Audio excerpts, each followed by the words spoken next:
samedi blabla buzz Vito Gueye dellusiwaat nañu à chaque fois ñoo leen ko waxoon chose promise chose due lay doon à chaque fois ñooy daje fii waxtaane actualité waxtaane mbir yi nga xamante ne gis ngeen ko mu jaaxal leen léegi nag yokk nañ ci di indi ay analystes di indi ay chroniqueurs di indi ay spécialistes dans leur domaine ñi nga xam ne ils vont vous permettre de ne pas être au courant de l'actualité mais de comprendre l'actualité parce que y a une très grande différence entre xam ak xàmmee minute blabla la ñuy tàmbalee juste di mastawu xale yi faatu ci géej gi fan yii nii di wax nit ñi nañu def attention parce que été bi ñëw na di ñu koy waxee saison sèche xaw ma saison des pluies waaye ñun fexe nañ ba am suñu été bopp waaye dañu moytu te di sàmm waajur yi sàmm ndaw ñi dama bëggoon juste profiter avant may présenter sama chroniqueur tey Malick Dabo moo fi nekk ak un géant bu ma leen ko waxee nag gëm di war ngeen ma gëm profiter juste pour wan lee wax plage yi nga xam ne mooy yi ñu tere pour ñu sangu ci ak yi nga xam ne digle nañu pour nit ñi dem sangu fa bokk na ci plage yi nga xam ne tere nañ leen Institut Pasteur Lat Dior Abdou boo ma mënoon jox illustration bi pour nit ñi seetaan Soumbédioune Université Mermoz Mamelles Almadies Virage Hann Parcelles Assainies unité 10 15 19 Guédiawaye Malika Rufisque Thiawlène Jokkul Kaw Thiawlène après l'ex-usine Bata Cap des Biches Mbao Jokkul Kaw Bargny Minam yii nii mooy plage yi nga xam ne tere nañu nit ñi dem sangu fa damay dégg à chaque fois ñu ne nañu defal ay maître nageur nañu nañu jël xale yi waaye avant loolu day fekk ngeen di sangu fi nga xam ne digle nañu ngeen war fa sangu fii nag lañ digle ngeen war fa sangu mooy Île de Gorée Koussoum Anse Bernard plage des enfants teeru Baye Sogui piscine Mermoz Ouakam Almadies 2 Ngor Île de Ngor Yoff Cambérène Jokkul Hauteur cimetière Ndéppé une partie de la plage du Cap des Biches kon ñu ngi ñaan ñëpp redoubler de vigilance te ñu ñaan jàmm rek di sax ci mim réew vous êtes sur Sénégal 7 Vito Gueye pour vous servir Malick Dabo maa ngi lay nuyu. waaw ma di la fay Vito di nuyu képp ki nga xam ne mi ngi toog di suivre Sénégal 7 di ñu suivre ci suñu plateforme yëpp que ça soit YouTube Facebook Instagram. Bon comme ni nga ko waxee nag géant lañ dalal. géant de par sa corpulence. waaw géant de par li mu def ci game bi koo xam ne en 2007 mi ngi ñëw ak benn album bu ñu naan mbedd mi boobu mi ngi ñëw naan mbedd mi roode suñu maay roode suñu maay après ñu jóge foofu noonu ci même album bi saa indi benn affaire bu soxor Kalashnikov nit dof néega waaw ñu yem foofu noonu léegi après mu ñëw indi hip hop du ma sa dee juste pour continuer ci logique boobu noonu bu doon artiste boo xam ne nag fu ñuy waxee ci mënuñ wax ci histoire clash ci rap Galsen te mënuñ ko tudd loolu après nañ ci xuus léegi mi ngi jóge foofu indiwaat amet ragal du jéggi raay loolu tamit day indi toujours logique gu nit dof boobu noonu ci benn logique boo xam ne mën nañ ko jàppee koo xam ne attaquant la quoi day attaqué du xaar léegi après ñu jóge foofu noonu mi ñëw indi double album Roi d'Afrique album boo xam ne dafa indi beneen nit dof mën nañ ne parce que mi ngi commencé indi nit dof mi ngi commencé muté ci côté biñ ko gën a xamee instant bi nii mooy côté activisme bi mën nañ ne mi ngi commencé dugg ci politique bi à travers Pastef ci Ousmane Sonko mi nga xam ne temps yi da ko utal aka bu bees muy nit xaw ma ndax moom affaire na dina valider loolu nit léegi kon mën naa ne wax naa leen turam kookoy nit dof kii la borom Louga le king des stades moom la ñuy am ni biir Malick je me dis ñun jeune génération bi nga xam ne ñoo ngi commencé di liifantu ci média yi wala sax di jéem a xool suñu chemin bu ñu dajalee genre yi man je pense que ne bu ñu mënul woon téye suñu bopp fii la ñuy ne di yuuxoo ko jooyee ko périer kon li waa ñu daan professionnalisme oblige parce que li ñuy wax ñii dañu bercé bu ñuy wax hip hop Sénégal dafa am ñaar ñi nga xam ne dañ ci marqué seen empreinte te ba ilaa yow mi diini dinañ ci bokk muy Nit Dof ak Canabasse ñaar ñooñu moom ba jamono di doon jamono ci jargon hip hop la ñu woowee des living legends mooy genre des légendes vivantes dans le game te li ci gën a neex li ñu def yàgguñ ci benn 10 ans lañ ñëw presque ñoom jafe-jafe bi ñu am mooy cogiter ba def luñ mës a def. ba pare loolu mooy seen problème parce que profité dañ ci temps bu ndaw li ñu waroon def ci ay 50 ans. def ko ci benn fukki at. ba loolu pare seen problème li si pour man li si gën a important mooy dañ révolutionner li nga xam ne carrément mooy musique rap carrément que ça ci côté musicalité côté texte côté vidéo côté lépp. kon donc chers téléspectateurs chers internautes. on vous présente Nit Doff Killer. Killer in the house. jaajëf Vito jaajëf mon frère Malick. maa ngi nuyu Sénégal 7 ak ñu ñuy seetaan ñëpp.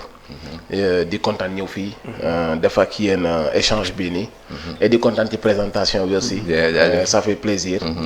et nu nga ko waxee rek si 14 ans yi weesu aussi. ñëw nañ on a essayé on a posé pas mal de pas yoo xam si c'est salué par mouvement bi ñu nekk.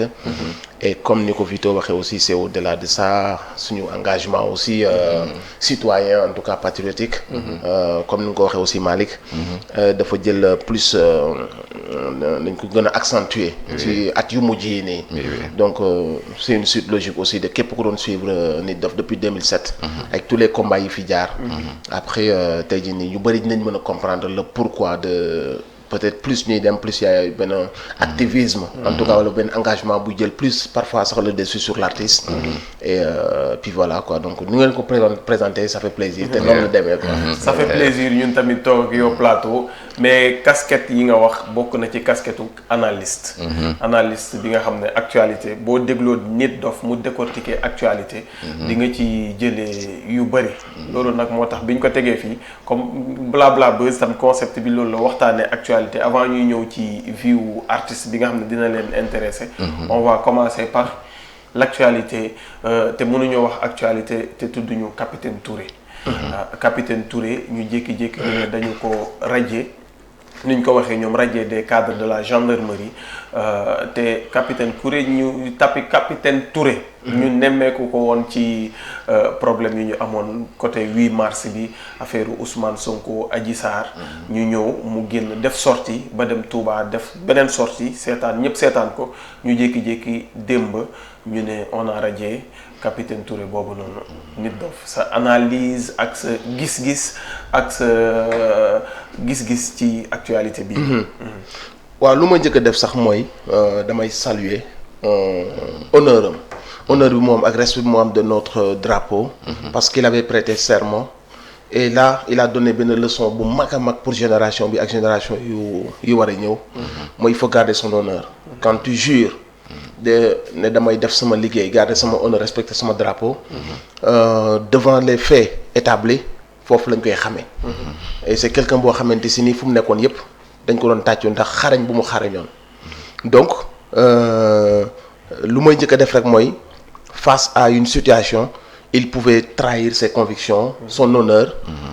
son métier son drapeau pour mën a peut-être am ay faveur wala pour mën a continuer sa carrière mais il a fait le choix de l'honnêteté de l'honneur et loolu dama koy saluer et je pense que peuple sénégalais bi yëpp la et leçon bu mag a mag la jox bépp sénégalais ak ci secteur bu mënta nekk et même soo war a ñàkk lépp nga des ak yàlla aussi il faut avoir ce courage là c'est pas facile nag parce que la tentation elle est là la pression elle est là elle peut être familiale elle peut être de manière personnelle tu peux penser à ton avenir toute cette peur qui est là il faut vraiment nga am ngëm yàlla dëgg force de conviction pour que yu mel ni présenté wu nga garder sa dignité et man loolu laa ci jàng et loolu laay saluer vraiment après le fait que ñu radier ko c'est normal parce qu'on est dans un pays boo xamante si nii on fait la promo de la médiocrité donc su fekkoon ne moom dañ ko saluer tappal ko ndomb tànk wan ko ni yow daal jàmbaar nga te que ñu bëri dañu war a def ne yow bu boobaa la ñuy jaaxle ñun parce qu'on dira que ni on est dans le normal dans un pays normal les gens yu def des sacrifices gëm seen bopp dëggal seen bopp seen liggéey dañ leen di takkal grade dañ leen di aduler dañ leen di présenter comme ay héros pour que nit ñi jàng ci ñoom mais comme on est dans un pays où il faut tricher il faut être complice il faut marcher sur des magouilles il ne faut jamais faire preuve de dignité d'honneur et de nangam sangam bu ñu gisee ku ko def ñu dàq ko dañ naan la daan xew ci jamono yi mooy les braves sénégalais yu gëm seen réew gëm seen liggéey di ko def ci yoon dañ leen di punir amaat na donc du nekk lu bees donc dàq bi ñu ko dàq ñoom ci logique bi ñu plongé mooy moo waral dàq bi ñu ko dàq tey mooy logique wu on est dans un pays où tu es complice avec nous tu marches dans nos combines da ngay fàtte say principe ñu bàyyi la aduler la et voire même yokk say grade te gis nañ ko ci nit yu ñu fal récemment ak li ñu dégg ci ñoom lépp defe naa ci am réew mu mel ne Sénégal li ñu dégg ci nit yooyu noonu waruñu woon takkal ndomba tànk nit yu mel noonu mais comme tu veux faire la promotion de la médiocrité quand tu jël promotion di ko jox ay nit yoo xamante si nii tudd nañ leen ci ay Cour des comptes topp na leen ba tudd leen nga jël nit yooyu yokk seen ndomba tànk yóbbu leen ci enseignement supérieur soo jëlaatee des gens yoo xamante si nii ci secteur clé yu nekk tudd nañ leen ci corruption yu grave te ñoom mosuñu porter plainte diffamation wala yu ne mel nga jëlaat ñu mel noonu nga promotionner leen kon cela veut dire ce que cela veut dire donc on est dans un pays où quand tu es dans l'obscur di def naka sudul noonu dañ lay promotionner mais quand tu essayes de respecter ton travail de respecter ton pays jaarale ko ci yoon dañ lay punir loolu c'est un signal fort boo xam ne suñuy njiit yi loolu la ñu wan à travers nu la tudd capitaine Touré ak ñeneen ñoo xam ne jot nañ leen fi radier donc loolu laa ciy jàng et man rek ma koy saluer encore une fois comme ni ko Sénégal yëpp defee di ko wax mu des ak yàlla qu'il soit endurant j'ai confiance parce que bu amul woon ngëm boobu du jël posture bi mu jël nii donc en tout cas maay saluer patriotisme am ngëm yàlla am dignité am honneur am maa ngi koy saluer bu baax a baax quoi. pour rappeler radiation bi man dem bi ma déggee radiation je pensais tout simplement que dañoo nangu tenue bi mu sol mu bokkatul ci laa bëggoon ñëw sax bokkatul ci xam nga déjà moom déjà radiation bi am na parce que mais dañ ko radier ci cadre yi mais le capitaine Touré reste toujours toujours dans la gendarmerie mais c'est que li grave mooy xam nga doonoon cadre yow xam nga armée ni muy demee yow nga doon tam élément ma lay jiite donc suñ la radier yow suñ la wàccee ba ci suuf loolu humiliation weesuwul loolu ci biir armée quoi déjà capitaine Touré nag man li ma ci xalaat mooy moom moo xam lu tax mu def choix bi nii waaw parce que tamit moom bi muy def lii moom xamoon na ne carrément que lii tamit mënoon na ci am donc su defee lii moom peut-être moom am na ay comment dirais-je am na fu mu ko wéer carrément lu tax moo jaral na ko moom mu sacrifier peut-être carrière am quoi parce que déjà su ma juumul déggoon naa que ne il avait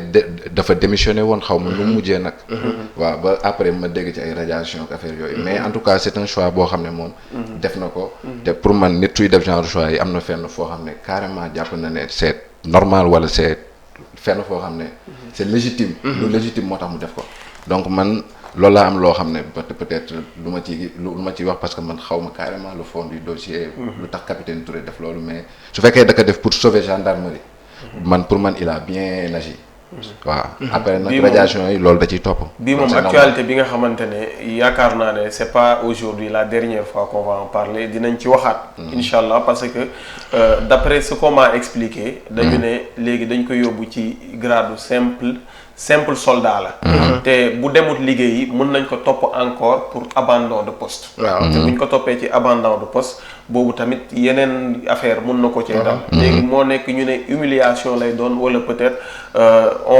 je laisse ma langue au chat ñu xool fan lay mujjee dañuy waxtaan tamit ci beneen actualité mooy tournée bi Macky Sall di def fële ca Fouta tournée économique bi mu commencé def jógee Saloum semaine bi ñu dem Fouta mais lenn li nga xam ne médias yi moom la ñuy gën a waxtaanee mooy les nervis de Macky Sall je vais pas dire nervis sax mais mooy loolu xam naa dinaa bàyyi nit dof wax ci loolu mais ñi nga xam ne gis nañu ñuy ànd ci cortège u Macky Sall te bokkuñu police bokkuñu gendarmerie mu jaaxal ñëpp loolu ça fait débat te dina baax aussi nit dof wax ci xalaatam wax position par rapport ak nervi yooyu noonu parce que gis nañu kilifa ak ñeneen ba démb Ousmane Sonko génn def ci moom tamit sorti di wax ci mbirum nervi yooyu Malick avant nit dof di wax kàddoom ci actualité. waaw bon man déjà ay nervi man je trouve anormal sax xam nga président di dem seeti ay njabootam. déjà di ut ñoo xam ne ay blocage la ñuy doon pour mu mën a jokkoo ak njabootam. man je trouve déjà ça anormal.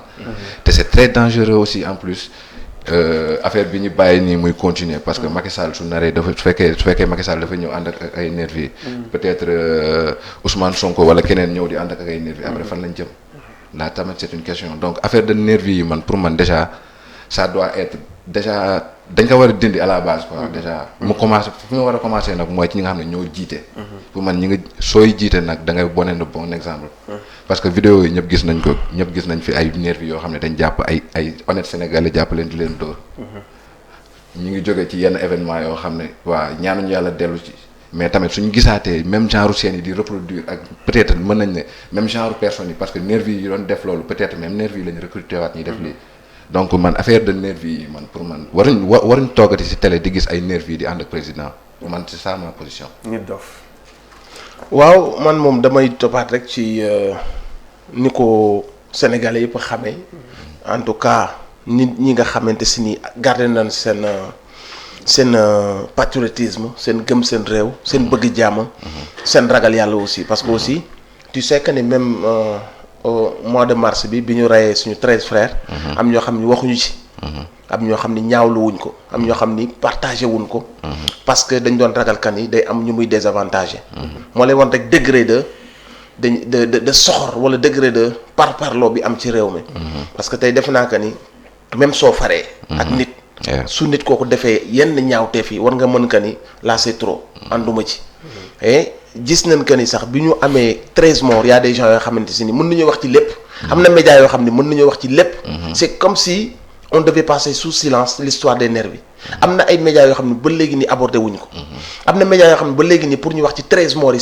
c'est comme si c'était un tabou parce que 13 morts yi bu ñu ko tuddee rek ñëpp xam nañ que ni xel yi ci fan lay dem ak ci ñan lay dem donc c'était devenu comme benn barrière boo xam ne kenn waru ko wax loolu nag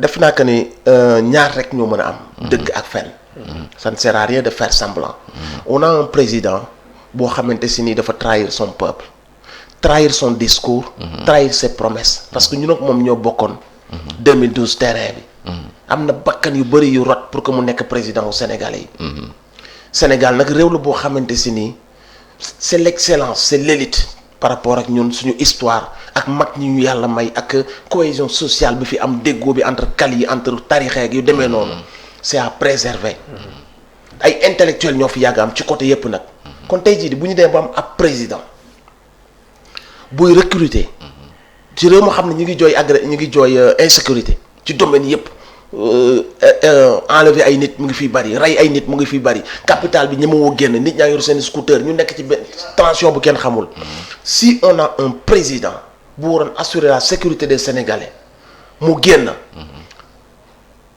embaucher ay agresseurs des gens encagoulés armés ci biir dëkk bi nit ñi teg ci seen bët kon ça veut dire que ni àgg nañ à un point de non retour que ce président là waratul wax ñu koy déglu waratul expliquer wala mu wàññee baat di wax ay discours ñaan le président a tenu un discours d'apaisement bi réew mi daanoo ba cheikh yi xalif yépp jug taxaw le président kon li mu doon def du lu mu gëm parce que non seulement il a pas regretté d'avoir embauché ay nervis ay milices armées encagoulées avec des armes de poing mais donc c'était un discours mën nañu wax que ni boo xamante si ni gëmu ko parce que tu peux baisser le ton mais après acte yi ñooy wane que ni am nga regret am nga envie de bien faire am nga envie de redresser mbir yi mais soo dellu si waatee envoyé say éléments ci télé yëpp ñu gën a yokk affaire bi en plus de ça nga demaat recruter les mêmes nervis pour ñu daw songaat sa waa dëkk à plus forte raison yow fi nga soxee ko mu waroon nekk des jeunes yoo xamante si ni yow da nga leen waroon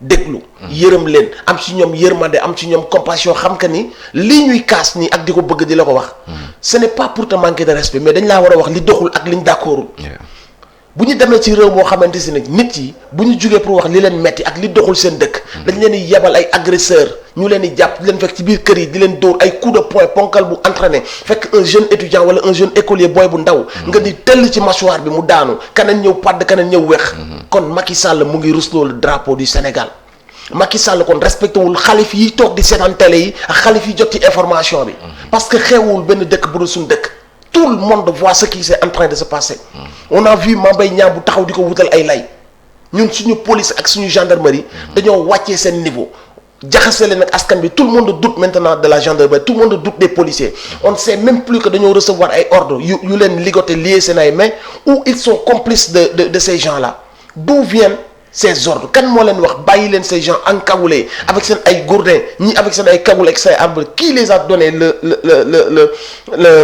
l'ordre de laisser circuler ces gens-là ci kaw ay pick-up ces agresseurs yi daw di song ay étudiants des gens yoo xam ne kenn nawloowu leen ñëpp dañ doon wax kenn bëggul am sax doom bu mel noonu. léegi nag ñooñu gisuñu leen ci watu ab rappeur.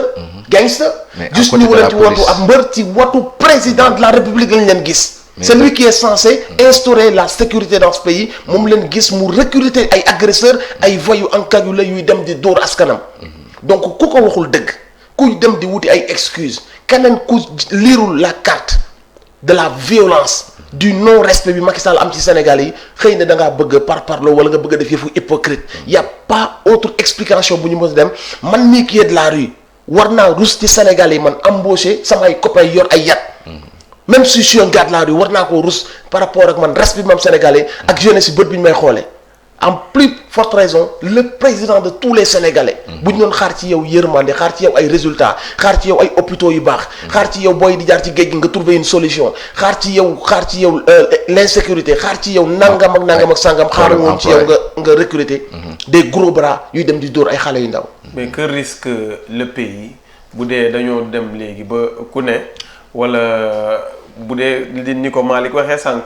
Ousmane Sonko bu amee ay nerviyam. ku nekk am c'est ça le danger. nit dafa am ay nerviyam. c'est ça le danger. Vito Gaye am ay c'est très facile. fan que risque le pays vraiment ak lan moo war a doon. gis nga loolu noonu le Sénégalais lambda par rapport à tout ça. mais gis nga loolu noonu moo nar a nekk nag ndeysaan moo tax man bind naa sax keroog ma ni na mag ñi wax parce que wax jotoon na dëgg la. yàggul dara mais wax jotaat na. xam nga lu tax. nit ñi maintenant toll nañ ci benn point boo xamante si nii. musuñu faa toll. mooy maintenant tout le monde parle de violence. tout le monde parle de violence kenn bëggatul teggi tànkam. ñépp a bëgg a sauver seen vie tout le monde sait ce qui se prépare léegi nag lii ce n'est plus lu ñu doon laam-laamee c'est une réalité y a une bande armée buy song nit ñi. imagine nga léegi nii bu fekkee que ne nit ñi nga xamante si nii nee nañ la seule solution mooy comme que mooy lu ma la wax ils mettent en mal la police ils mettent en mal la gendarmerie. parce que léegi nit ñi ñu ngi naan comme que police ak gendarmerie aaratuñu. ñun dañuy aar suñu bopp. et imagine ngeen fi ñu loolu di jëmee. imagine ngeen comme ni ñu ko waxee bu politicien bu nekk commencé wut ay jaasi ak ay yat daat ne say militants ak say sympathisants. prépare-toi. y aura des nervis sur le terrain. kon y aura beaucoup de morts. donc ñi nga xamante ne bu ñu waxee ñu déglu leen. ñu ngi ñaan ñu wax ak ñii lu ñuy def nii attitude bii ñu am nii. nervis yi ñuy jël ñu yor ci dëkk bi man damay gis des gens yoo xam ne ils sont violence. bëgguñu violence am na benn waay dama ko yàgg seetlu ci sama ay post benn waay boo xamante si nii toujours même moo lay bind. soyez unis et endurants luñ mënta wax loolu lay bind. keroog xam lan la bind. soyez unis et endurants. mais jot na nag ñu wut brigade anti-nervi pour nangam sangam wax boo xam ni kii mësul waxee nii. c'est à l'image de toutes ces personnes. yi nga xam ne daawuñu cautionner violence àgg nañ ci benn point de mécontentement poussé à bout quoi. ba ñu leen poussé à bout ba que léegi ñëpp ni boo xoolee tout le monde est en train de dire on doit les tuer on doit les brûler on doit les identifier on doit nangam sangam on est en train de courir benn danger boo xam si ni buñ ci delluwul ginnaaw y aura beaucoup de dégâts. te c'est maintenant ou jamais. maintenant ou jamais vraiment Malick dafa am loo ci yokk. bon man mooy li ma ci yokk lu ndaw la rek juste que pour man violence boobu sax déjà fi mu commencé mooy ci confrontation yi gars yi def ci plateau yi. déjà violence fa la njëkk a commencé. gars yi suñ jàkkaaroo pour ñoom dañu war a xeex. donc léegi suñ ko commencé foofu jubal ci loolu noonu bu yàggee nag gis nga ministres yooyu noonu après bu yàggee affrontement day am. léegi bu yàggee mooy man Sénégalais lam daa man après man dinaa am problème mu sax bëgg a dem boutique ba dem di régler samay problème du ma mën a génn. léegi man léegi comme que nee Sénégal moo tax ñuy xeex léegi suñ defee noonu ba man ma am problème mu génn man mujj gi man du ma amati sécurité donc ñoom li ñuy def amalul njëriñ Sénégalais lam daawe man pour man ça doit être débat boo xam ne débat d'idée lay doon xam nga soo ñëwee pour wax ak population bi ñëwal wax ak population bi nga dem keneen tamit il a le droit tamit su ko neexee comme ni ñuy wax tibb tànk su ko neexee mu ñëw tamit ñëw wax ak population bi parce que moom tamit c'est un droit yow ni nga amee droit noonu nga amee droit pour def loolu donc pour man affaire yi waxtaanu idée la war a doon après ku nekk convaincre c'est ça. waxtaanu idée vraiment te Sénégal sax réewum jàmm lañ fi tàmm xam jàmm lañ fi miin te loolu moo nekk suñu richesse ñun. jàmm bi ñu am moo raw or moo raw diamant moo raw pétrole. bu ñu xoolee nag ba jàmm jooju noonu nekk ci yoonu naxsaay wala mel ni luy bëgg a nax saay vraiment jot na ñëpp tiit te ñëpp jóg taxaw. parce que jàmm du loo liggéey. du lu nit dof liggéey du man lu ma liggéey dañoo fekk sunu maam yi. saxal ko fi. donc ñun waruñu trahir. ñooñu saxal fi loolu noonu te muy Macky Sall le président Macky Sall sax laay wax que muy Ousmane Sonko que muy Bougane Gueye Dany que muy Nit Dof que muy Vito Gaye que muy Malick Dabo sunu fardeau dafa war a doon heure bu ñu yeewoo di seet naka la ñuy def ba jàmm sax ci nim réew kon politique moom baax na parce que politique booy def pour yaakaar naa ñëpp lu baax lañ ci jiblu développer dëkk bi mais na rafet te na nekk ci ay moyens yu baax te na doon li nga xamante ne politique de paix lay doon saxal jàmm dox si jàmm te ñu ñaan yàlla saxal fi jàmm ci lim réew kenn bu mu fexe ba stabilité bu réew mi am ak nu mu munti doon bu leen ñu ko yàqal ngir yàlla surtout yéen ñi nga xam ne yéenay suñuy mag yéen a ñu féete kaw bu leen ñu yàqal stabilité waaw Vito nga baal ma man message bi ma ci bëgg a dolli rek mooy comme ni ma ko waxee sànq. dëgg moo am ak fen nañ bàyyi faire semblant bi. dëkk bi suñu dëkk la. ñun ñëpp ñoo far. entre musulmans chrétiens entre wolof pël séeréer. qu'on se dise la vérité. gisagoo leen Bougane Gueye Dany mu yónnee ay nit ñuy kar ay nit di leen dóor. déggagu leen dommage bu mu fi def. déggagu leen Barthélémy Diaz mu yónnee ay nervi gisagu leen Ousmane Sonko mu ànd ak ay nervi nit ki da nga koy xool les yeux dans les yeux. booy ragal nga ragal yàlla. booy wax nga wax te dëgg rek tax. président Macky Sall ak ñu muy àndal. ñuy indi violence ci réew mi ñu nekk et on le sait. ñoo fi indi ay nervi donc ku ñeme dëgg. xam nga nag bon wax yéen dama leen di comprendre parce que da ngeen taxawee position. mais je parle à tous les Sénégalais. képp ku ñeme dëgg. da nga naan président mun la nga ne ko jëlal parole. nga génn ne cautionné wu ma nervi àndatuma ak nervi te képp ku ànd ak man ci réew mi su ma la gisatee ci sa entourage nga ànd ak ay nervi ma dàq la. bu ko defoon affaire bi jeex nañ bàyyi di wax violence. bëgg ko dëkkal faneen gis nga booy yi nekk sur internet ñu la wax vous êtes violents ils ne sont pas violents. ils peuvent être insolents de temps à autre. mais c'est des jeunes yoo xam si réew mi lañ bokk ils ont leur mot à dire. la violence xam nañ mooy lan mooy toutes ces personnes là yu yor ay milliards. milliards yi waroon a changer la vie des Sénégalais. waroon améliorer la vie des Sénégalais. ñu jël ko di ci jënd ay nervi di ci fay ay agresseurs pour mettre la pression. kuy wax dëgg na nga xool ñi toor nga wax leen ko. violence mooy nga xañ sa réew faju xañ sa réew jàng xañ sa réew lekk xañ sa réew liggéey xañ sa réew courant xañ sa réew ndox sa doom yi di jaar ci géej gi di dee ngeen waroon def politique bu changer loolu lépp ngeen jël xaalis bi di xool naka ngeen gën a déstabiliser réew moom c'est ça la violence. la violence ce n'est pas nga fekk ay adolescents sur internet naan leen da ngeen a saaga fii da ngeen a gëdd fii kii daa faral fii ngeen gëdd ko ce n'est pas ça la violence. la violence ñi ko wurul woon def ci réew mi c'est eux qui mènent cette violence te képp ku ñeme dëgg bàyyil di wax di faire semblant. nan non dañoo war a waxtaan dañoo war da ngay xool nit kiy def violence. nga ne ko président Macky Sall arrête de recruter avec des nervis àndut ak un président. mu qui soit entouré d'agresseurs. loolu xel mënu ko nangu. alors qu'on a benn gendarmerie bu mat li mu doon on a benn police bu mat li mu doon nañu mettre ñooñu en valeur ñooñu mën nañ gérer la sécurité. mais vouloir faire le gangster. c'est comme si on essaye d'instaurer. parce que am na ñoo xam dafa mën leen nit ñi am jàmm. réew mi am jàmm arrangé wu leen. on dirait que y a cette intention volontaire de déstabiliser et de mettre benn ambiance de terreur. benn ambiance de mën na tàkk à tout moment. parce que am na lu ñuy waajal loo xam ne moo war a justifier ambiance bi ñuy dund nii. ambiance bi ñuy dund moom yàlla na doon ambiance su jàmm ba faw rek ak ku fi munti noonu. ñu waxtaan tamit ci beneen actualité dañoo génn semaine bële ñuy waxtaan ci mbirum góor jigéen ba gars yi def rassemblement ñu ne góor jigéen waratul am Sénégal ku nekk wax ci sa kàddu ba semaine bi passé je sais pas boutade la wala lu munti doon Eumeudi Badiane ak Ameth Thiou taxaw ci kaw seenu Wally def benn geste bi nga xam ne yaakaar naa ne kenn rafetlu ko biir Sénégal dafay rafet tamit bu ñi nga xam ne porteur de voix la ñuy mel ni Nit Dof bu ñu toogee ci plateau ñu leen di laaj aussi seen analyse par rapport à ces gestes mais day fekk nga def ko en tant que artiste parce que yàgg nga def show of the year yàgg nga taxaw stade Demba Diop wala Iba Mar Diop wala même France sax yàgg nga fa def show yi nga xamante ne bu yàggee bu show bi demee ba jeex du am benn geste dérapage bu ñaaw euphorie bi wala réussite du événement bi mosu leen a jàpp yéen artistes yi ba ngeen di def yenn affaires yi parce que ñoom noonu la ñu justifier lii ne c'est pas mbirum góor jigéen mais daf c'était juste ambiance bee leen jàpp ba ñu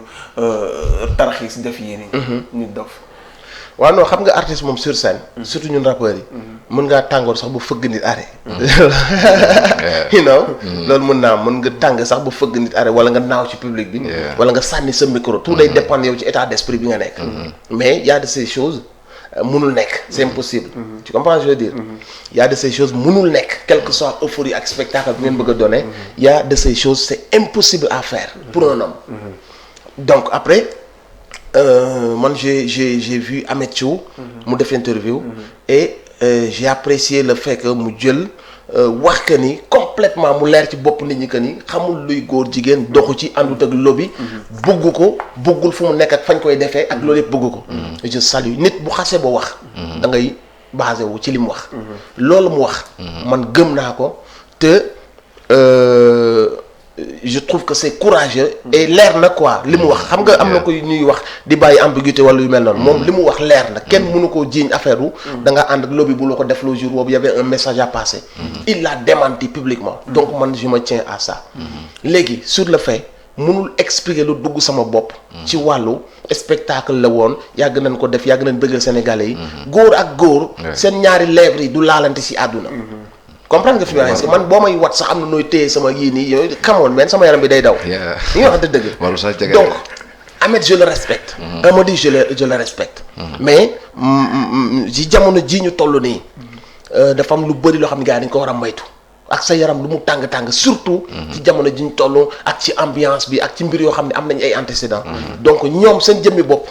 waroon nañ xam que ni du woon lieu bi. du woon moment bi du woon endroit bi. après man.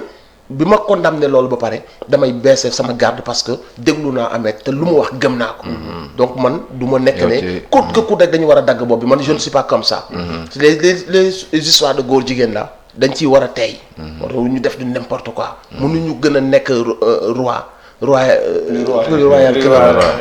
yàllaa ñu gën a bëgg dëgg. yàllaa ñu gën a bañ lu bon. mbiru góor jigéen dafa am nu mu ko waxee. nekkul sa passion ngay demee. nekkul na koo gis rek góor jigéen la. nekkul na ku efféminé góor jigéen la. nit bala ngay mën a wax ni góor jigéen la bu nga xamante ni laa nag ci wàllu diine. may nañ la yenn arñ yi. mooy nga bàyyi ba àgg ci cas de figure boobu noonu. bu dul loolu da ngaa war a tey. ça ne sert à rien di mbëkk mairie. da ngay sama genre boo xam ne moo dàqa njaalo dàqa sàcc dàqa def mbir yu rey nit dàqa nam bu déggee ñu ne kii sol na benn body rek mu naaw mbëkk maire bi. body boobu moo gën a dagan man li may def. donc dafa laaj sagesse. diine kenn du ci demee ay passion telli parce que yàlla du telli yàlla léppam dafa leer léppam dafa propre léppam dafa juste. borom xel yi lay waxal. il faut que borom xel yi lay waxal il faut que ñu bañ a ibbi brèche boo xamante si ni aussi anti góor jigéen day tax ku ñu romb rek solo woo kon ni ma bëgg nga solo rek. ñu ne doomu raam la dañ ko war a rey. il faut qu'on arrête ça. yàlla waxuñu ko. suñu ay loi aussi mayuñu ko. dañ ci war a tey daal bala ngay mën ne dit góor jigéen la il faut nga nekk bàyyi ba àgg ci cas de figure bi nga ko mën a waxee. nga gis ko. mu nekk di def l'acte sexuel. wala moom mu prononcer ko boppam. il faut ñu tey mais dañoo nekk ci réew moo xamante si nii aussi dañuy demee trop de passion et trop de comprendre nga fi may waxee. trop de fougue. il faut que te yooyu c'est des domaines yoo xam ne buñ ci teeyul ndànk rek dañuy ibbi benn brèche. à benn certaine violence faite à des personnes yoo xam ne victimes lañu parce que y a des gens yoo xam ne de nature ils sont efféminés. donte yàlla tere na ko. mais musta wax ko efféminé rey leen ko.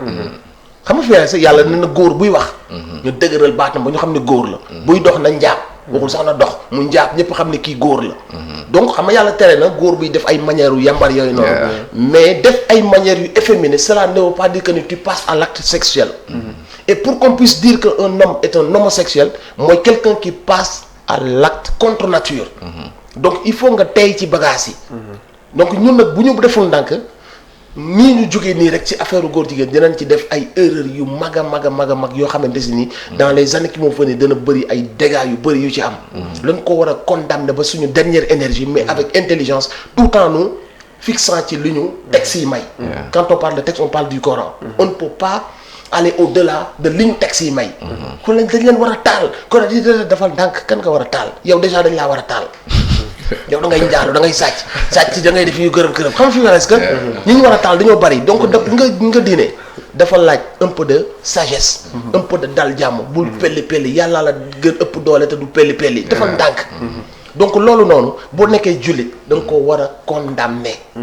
léegi nag li mu bëgg a wax mooy réew moo dem dina am ay traître. tubaab bi bu ñëwee fii bëgg nangu suñu géej. force dina am benn sénégalais bu leen ko signer même su fekkee que ni ci signer boobu lay gagné lu muy gagné. xam na que ni day gaañ sénégalais mais da koy signer. am na ñoo xamante si nii bu ñu daan am yenn secret yi dañ koy jaay seen ñeneen. donc am na ñoo xam ne ci kër diine yi dañ fay sax rax franc-maçonnerie. foo gis am na ay traître am na ñoo xam ne alalu àdduna jaral na leen lu ne. ñooñu nag mooy yenn artistes yi nga xam ni pare nañ pour collaborer avec des lobbies ñu ngi leen di contacter defal ma lii soo defee lii danaa def laa. ñooñu réew mi bu leen bàyyee condamné wul mu noppi c'est-à-dire que ni réew mi day cautionné loolu noonu. réew mi ñoo war a jël seen ay dispositions bu ñuy bëgg nit aussi ñu lay bëgg ci dëgg. bu ñuy ànd ak nit ñuy ànd ak yow ci dëgg. quel que soit bëgg bu ñu la mënta bëgg aussi boo deful naka sadul noonu. ñu wan la que ni moomoo ñu. dañ laa bëgg ci benn niveau boo xam ne fa lañ mën a ànd ak yow. mais on veut des choses et leur contraire nous dans ce pays là. mais que ñu def suñu bopp yi que ni y aura toujours des traîtres. yoo xamante si ni soit danañ def ay signes. pour que góor jigéen yi woo leen ak lobby yi. wala yeneen kii yu gën a obscur woo leen. dinañ def toujours des signes pour ñu woo leen. xam nga ce gars-là pare na pour trahir sa conscience. sa religion. sens moral am pare na lu mu bëgg rek mooy que ces gens-là gis que ni kii war porte la war nañoo mën a jaar ci moom. ñu oo ko pour des contrats. wala ñu oo ko ne ko fii ak yaa ngi def nangam sangam leen di defal nangam ak sangam. y a des gens prêts yoo xamante ni pare nañ pour loolu noonu. y a des gens yoo xamante ni dugg nañ ci loolu noonu ba noppi. léegi nag c'est au peuple d'être gardien de tout ça. bu ñu gisee lu normal nga def ko. ñu ànd ak yow ci lu normal jox la doole doomu réew mi nga. dañ laa war a jàppale dañ laa war a nii. bu ñu gisee ni defoo lu normal. wala yaa ngi def naka sabul noonu. yaa ngi jàdd. il leur revient à eux aussi. quel que soit dayoo bu mënta am ak quel que soit koo mënta doon. ñu xamal la que ni. nangam ak nangam ak sangam. man daal loolu laa ci xalaat. donc. on me dit qu'il nous reste 20 minutes actualité bi lii la woon capitaine Touré nervi ak mbirum góor jigéen à chaque fois mais doo fi ñëw ba dem. te duñu waxtaanee ci carrière Nit Doff en tant que artiste tamit. loolu moom yaakaar naa ne kon téléspectateurs yi wala internautes yi duñ ñu ko baal Malick de ñaari question ngay am. par rapport ak Nit Doff ma laaj ko ñaar mu tontu rapidement rek bu paree ñu jeexalee show of the year tey moom dañu par force dañ lay forcer ñaan la ko ngir yàlla balaa ngay dem may ñu freestyle. freestyle boo xam ne mosoo ko def fenn nga may ñu tey freestyle bu ñu paree dagg ko dugal ko ci internet bi ñu xam ne bla bla buzz nga ko defee woon. Malick tu y vas wala je me lance. léegi je te laisse man lenn laa mësta comprendre. Nit Doff nga ñëw fekk fii jamono jooju ñoom PBS ñoom Dagiti ñoom Carlou D ñoom Fata ñoom gaa yooyu noonu ñoom xumaan jékki-jékki benn booy sax laay wax bu dëkk Louga ñëw dugg si rek ci seen artistique wala seen hip hop ne ñi bàyyil ma dal seen kaw xeetu dal seen kaw loolu fit la woon wala projet bi ngeen toog wala projet bi ngeen liifantu ba mu yegg foofu noonu wala qu'est-ce qui s'est passé lan moo la parce que damay gis am na jeunes yi nga xam question bi dina gudd nag parce que dama ciy profité waxaale li ma marqué ci jamono jooju parce que am na jeunes yi nga xam ne ñu ngi bëgg a percer mais fi ñuy jaar lañ xamul am na ñi nga xam ne ñu ngi ñëw di toppandoo Dip am na ñii ñu ngi toppandoo Ngaaka Blindé ñii ñu ngi def les mêmes clips que Dip fait te ça les pousse pas à percer mais yow comment ça tapé jeunes yi boobu noonu fan la jógee ba Kalashnikov juddu Nit Doff ba léegi 17 ans après wala 13 ans après tout le monde parle de Nit Doff ba tey jii. constance bi quoi. waaw yeah. man génie du début bi sax laay wax génie du début fan la jógee ne ñiy bàyyi ma classe grand yi fit boobu noonu te jamono jooju ak grand yi ni ñu ñàngee woon. waaw non hip hop moo nekk loo xamante si nii hiérarchie bi noonu la fragile. c'est jamais un acquis. Après avec le temps tu te construis avec ce que tu es. mu dem ba def la lu mu lay def. mais ain't nobody untouchable. yoo xamul li may wax. amul loolu. à l'abri carrément non. donc c'est ça qui fait le charme en fait. donc yow mun nga toog fenn sax ba toogaay bi xaw a jekk. ku lu yëngal affaire yi xam nga est-ce que quelque chose yoo xam ne gars yi comprendre nañ ko tu vois c'est dans ce game là mooy lu mu la wax c'est ça même qui fait le charme de ce game. et luy tax muy attirer vraiment susciter de ay débat ay de l'attention mooy. qui est toujours cette compétition-là, cette rivalité, ce truc-là. Donc, les hip-hopeurs le comprennent avec les passionnés du game. Après, il y a les personnes extérieures qui voient toujours comme de la violence verbale, ou ay xulo, wala nangam. Mais exercice le bouboc ci game. Après, mon nek nak justifié, wala mon nek juste pour se faire un nom, wala du buzz, wala mon nek aussi tu as tes raisons. Personnellement, j'ai mes raisons.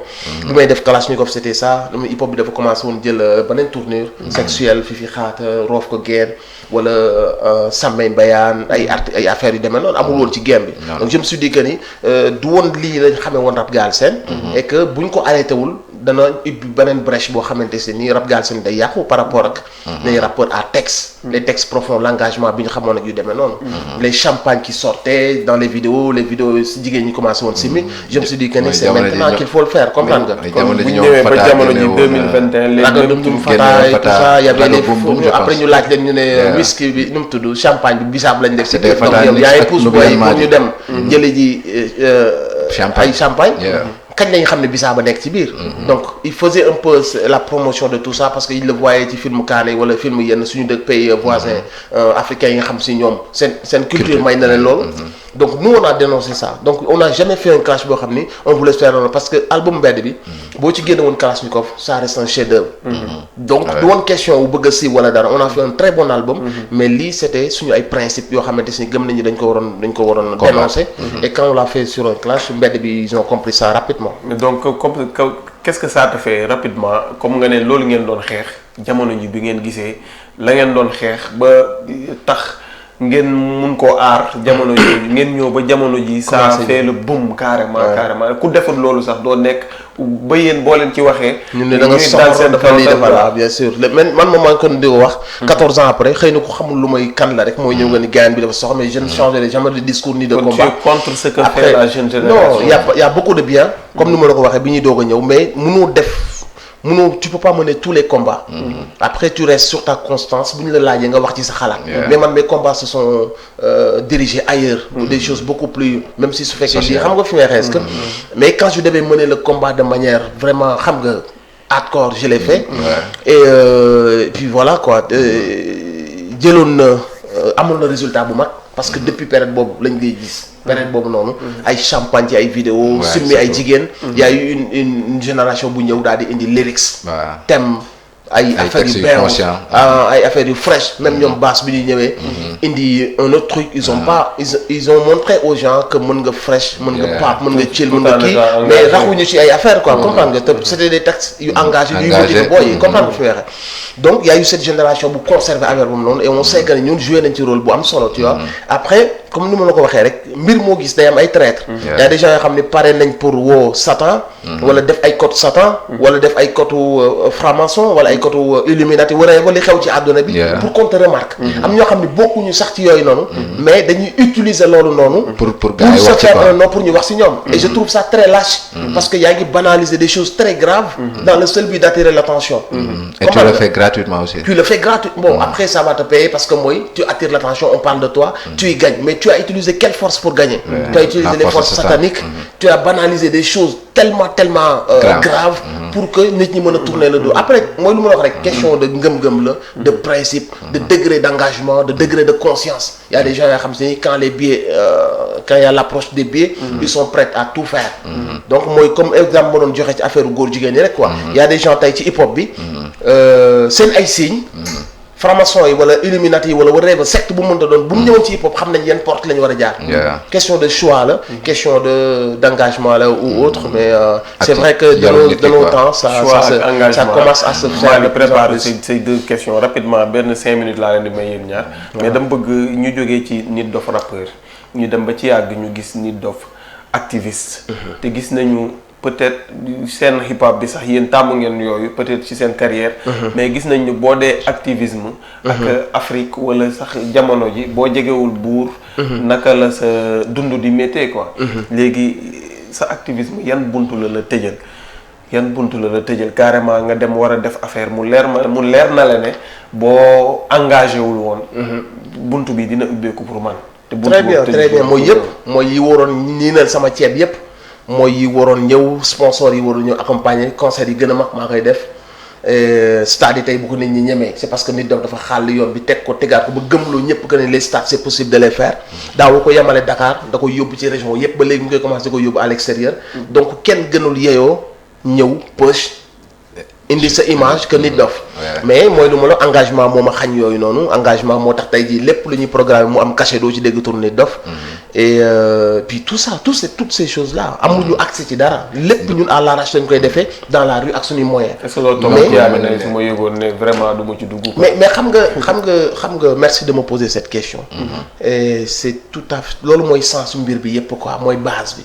mooy aujourd'hui je me réveille avec beaucoup de fierté beaucoup d'honneur beaucoup d'estime bu may am ci man sama bopp par rapport ak sama choix yi ma def de rester avec mon peuple d'être quelqu'un d'engagé tous ces boycotts yu daal sama kaw ça veut dire que ni je fais mon travail comme il se doit comme ni nga waxee ku féete woon ak nguur bien sûr ku féete woon ak nguur si la mbir yi di gën a yombe ci yow ku doon def ay musique gu fla bopp neen benn sponsor du wax que ni yii le gars là comprendre fi est-ce que donc moi j'ai fait le choix de mener ce combat là depuis samay début jusqu'à maintenant donc li mu ma xañ lépp loolu chaque jour ma jot benn simple message boo xam ne moom moo ëppal doole li mu ma xañ lépp le respect c'est tout le respect la reconnaissance de son peuple se sentir utile loolu moo gën léppi àdduna après nag day dépendre ban façon nit nga ban façon principe nga am dans la vie yan genre nit nga ngay doog a mën a xam loolu mais on est dans un monde boo xam ne même nos codes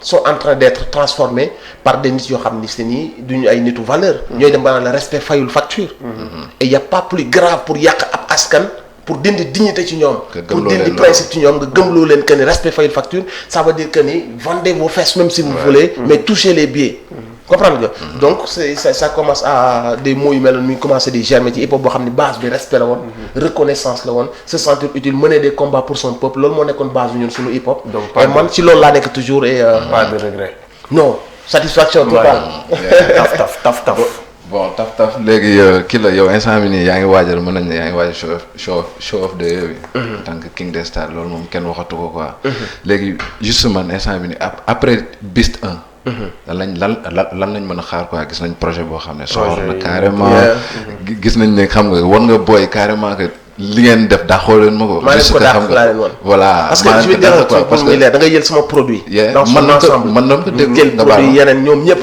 ñu boole leen puissance yi ñu teg seen produit ak sama produit nga baal mais man première impression bi ma ko am man dama déglu tag affaire bi ne waaw ne kii kan la parce que man je m'attendais pas instant boobu noonu nga indi loolu quoi si man je m'attendais pas à ça mais ma gis ni nga ci nekkee ni nga ciy fowee xam nga ak aisance bi surtout parce que yombul quoi lu tax à chaque fois ngay mën di nekk à jour par rapport aussi ak ce qui se fait quoi.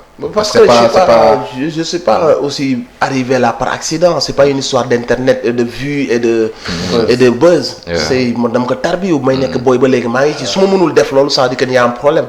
donc sama premier album naan dëggay feeñ télé jamono yi ngay feeñ télé. voilà bi muy metti quoi je veux dire période boobu noonu qu'on a fait ce qu'on avait à faire te tey jii ñooñu kon ci pëkk mu indil le rap quoi. je veux dire c'est la bonne école quoi même si je respecte toujours ce qui se fait. pas tous mais am na ñu bëri ñoo xam ne j'aime bien ce qu'ils font. À l'image du dernier son de Elzo Jamdong. bu ñëw rap indiwaat vraiment kick quoi des choses que j'aime bien tu vois. et am na d'autres aussi surtout de cette nouvelle génération. Gunmore, Nunez, des gars yoo xam ne ils sont très bien. et puis voilà quoi. mais loo xalaat ci nouvelle génération boobu aussi. y a une toute nouvelle génération. waaw bu bees tàq bi surtout mais bi génn ci ay non dañuy ñëw. Ils sont vraiment très forts.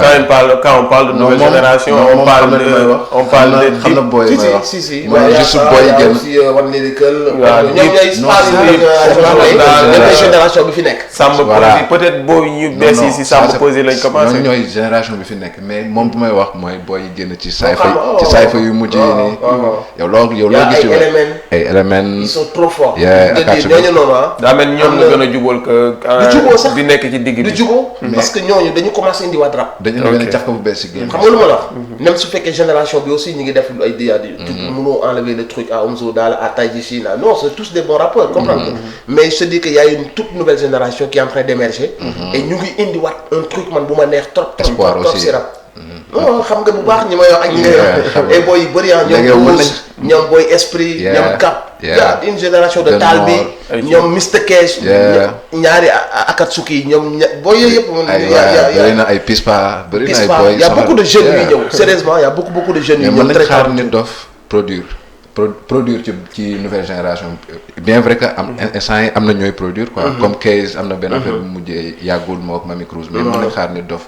mu jël ay boy def benn affaire boo xam ne c'est juste pour comme Ghana yi ni ñuy def propulser boy loolu sax mooy next step bi parce que là on est en train de vraiment travailler sur le label Guns Out ci structuration beeg yu ni mel yooyu yëpp boo demee sax studio bi il est en travaux et tout ça et on veut vraiment collaborer avec d'autres jeunes même si on a produit Kees qui arrive Yanko qui arrive et man damay toog parfois ma xool yenn gars ma naan ñii nii avant ma leen di approché yàlla bu leen kenn approché parce que damay bëgg am lu ma génne ci ñoom boo xam ne dama koy sentir donc y a beaucoup de jeunes yu may xool di sentir benn affaire ci ñoom boo xam je sens que ni dama war liggéey ak ñoom donc ñàkkul ci génération bii ñuy wax nii inchallah pourquoi Nit Doff Dip à chaque fois Nit Doff Dip non après xam nga dans un da nga amel en Dip wala je sais pas non je dirais pas en fait man du ma koo xamante si nii koo mënta doon ak loo mënta doon tu vois y a des gens yoo xam ne jamono dina ñëw ñu am dara mais dañu koy teg ci code y a des gens yoo xam ne dañu am dara rek daal di xaw a perdre un peu la raison moom ci cadre boobu laa koy boole il a pas su garder le respect bu ma ko ji man xaw a beew wala yooyu yëpp boole nañ ko ci mooy nga bañ a comprendre buzz beeg ak respect bi nga jaawale respect bi ak ego trip beeg yooyu noonu comprendre nga je demande pas qu'il fait pas de clash tout ça si hip hop la bokk mais man su ma la wanee respect j'attends que tu me montres du respect loolu man dama laa mënul comprendre mooy man ma show le love show le respect que j'ai toujours été correct avec toi bi ngay doog a ñëw fi ma fekk nga ma teg samay gratte-ciel ba pare mais teewul da nga ñëw rek man nangu la sa lépp ànd ak yow ci lépp invité la sama show yéegal la sama biir conducteur annoncé sa Sorano teew say Sorano yi ma mënul ñëw may envoyé sama staff loo def ma partagé ko lépp la fu ma la fekk ne la nice yow moom da ngay teg ay affaire maa ngi koy respecté kon jour boo juumee ci benn affaire ba nga xam kan da ngaa juum li gënoon nice gën a gentleman mooy nga xam ni da ngaa juum mais après nga passé à autre chose mais suñu waxee nga xam que ni je me suis trompé mais après nga boole yi nga doon dajale fan yooyu yëpp mooy maintenant li tax sax ma war a commencé naa am sama buzz boobu commencé naa bëgg di insister quoi nga continuer ci affaire boobu noonu après bon xam nga moom il le dira jamais il faut juste boo ko poser la question naan la non loolu bëgguma ci wax parce que le vrai fond parce que y a des hypocrites xam nga y a de ces chroniqueurs hypocrites et des gens yoo xamante si ni xam nañ ils vont pas lui dire lan moo tax yow joo bi bu mu defee lii yow nag yow fii mosula wan leneen lu nangam sàngam bi nga gisee benn affaire nga gaaw rek réagir mu oo la expliquer ngeen yéen lan moo tax après yow nga continuer push affaire boobu noonu wàññeeku ci affaire boobu def benn son woo benn sa benn artiste ngeen daw sànni benn son bu tudd kantam bi yow ngeen clash ko ci fekk na yooyu yëpp mënoon na ñàkk parce que amu leen woon benn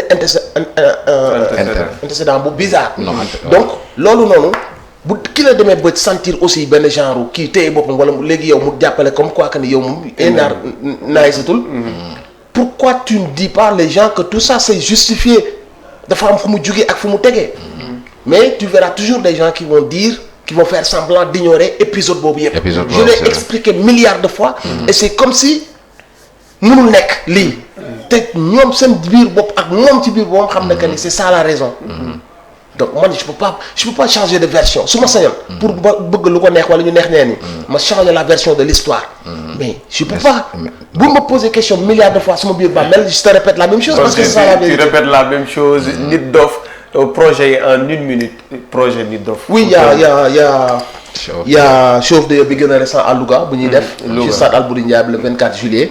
boobu mooy bi gën a imminent. Il y a la tournée aussi qui arrive. On va faire Torino, Paris, Ziguinchor, Dakar. Il y a yeneen dates yi ñu bëgg a def ci biir Sénégal bi aussi. ñu ngi wax ak promoteurs yi nekk sur place. Il y a l'album de Yanko qui arrive bientôt, Yanko de Guns Out. Man je suis au studio pare na quelques affaires. mais du loolu mooy sama actualité bu urgente. Il y a Yanko, il y a 15 yoo xam ne ñooy suñu priorité. nga ñuy invité studio ñëw déglu kenn. ah non avec plaisir. sorry non,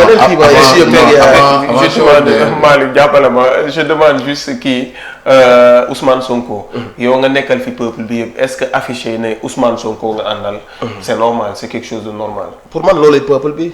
pour man benn combat la c'est une révolution on attendait une personne bu déclencher révolution boobu noonu.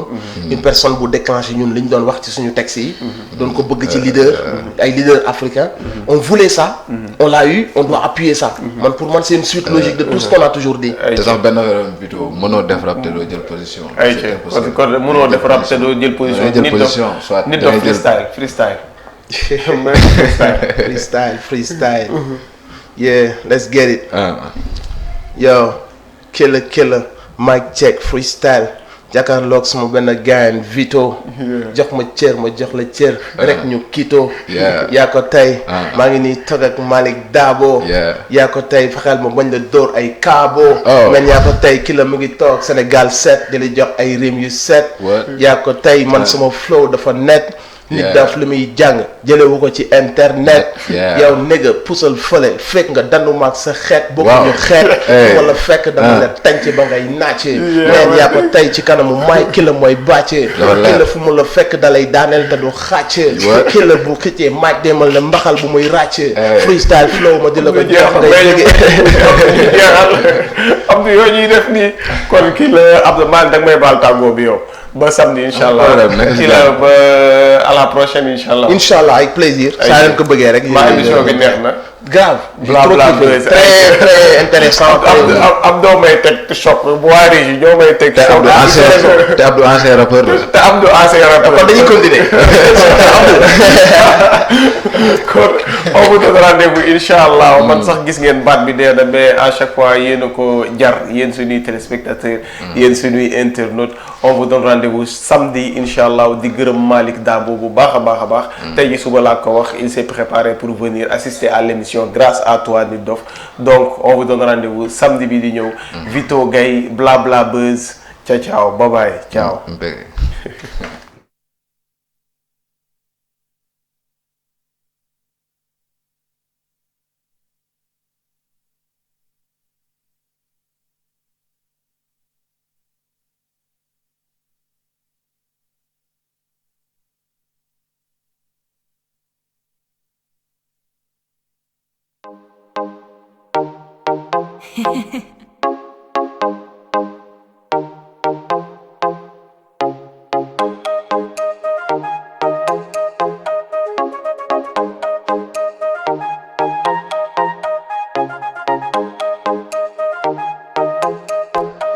léegi nii